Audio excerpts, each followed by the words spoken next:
Revanth Reddy remand ని ఓవైపు ఈ నెల 29 వరకు ఏసీబీ కోర్టు పొడిగించగా మరోవైపు ఆయన బెయిల్ పిటిషన్ దాఖలు కూడా సంబంధించి ప్రొసీడింగ్స్ సాగుతున్నాయి. లేటెస్ట్ అప్డేట్స్ మా ప్రతినిధి శర్మ అందిస్తారు. శర్మ, రేవంత్ రెడ్డి బెయిల్ పిటిషన్ దాఖలు చేస్తున్నారు, అందులో ఏం పేర్కొన్నారు?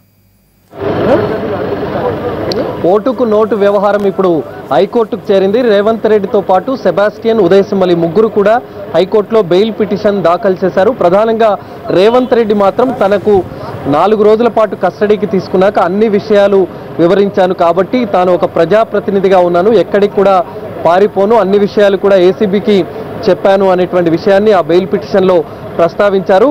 మళ్ళీ దర్యాప్తు ఇంకా ఏసీబీ ఉంది అని చెప్తోంది కాబట్టి ఆ దర్యాప్తు కూడా తాను సహకరిస్తాను, ఎక్కడికి పారిపోను కాబట్టి తనకు బెయిల్ ఇవ్వాలి, అలాగే ఇది రాజకీయ దురుద్దేశంతో తనను ఈ కేసులో ఇరికించారనేటువంటి విషయాన్ని కూడా అందులో ప్రధానంగా ప్రస్తావించారు. గతంలో ఈ ఏసీబీ కోర్టులోనే ఆయన దాఖలు చేసుకున్నటువంటి పిటిషన్లో కూడా ఇవే అంశాలను ప్రధానంగా పేర్కొన్నారు. కానీ ఏసీబీ వాదనలు అప్పుడు ఇంకా దర్యాప్తు కీలక దశలో ఉంది, సాక్షులను విచారించాల్సి ఉంది, సాక్ష్యాలు తారుమారయ్యేటువంటి అవకాశం ఉంది. రేవంత్ రెడ్డి ప్రజాప్రతినిధి, కీలకమైన రాజకీయ పార్టీ నాయకుడు కాబట్టి ఆయన బయటికి వస్తే సాక్ష్యాలను తారుమారు చేసేటువంటి అవకాశం కల్పిస్తుంది కాబట్టి బెయిల్ ఇవ్వకూడదనేటువంటి విషయాన్ని అప్పుడు ACB ప్రస్తావించింది.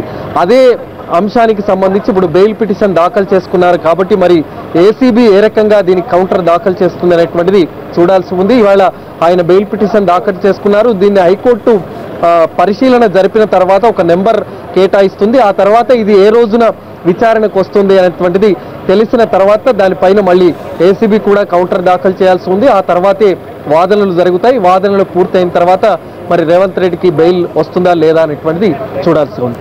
Right, thank you Sharma.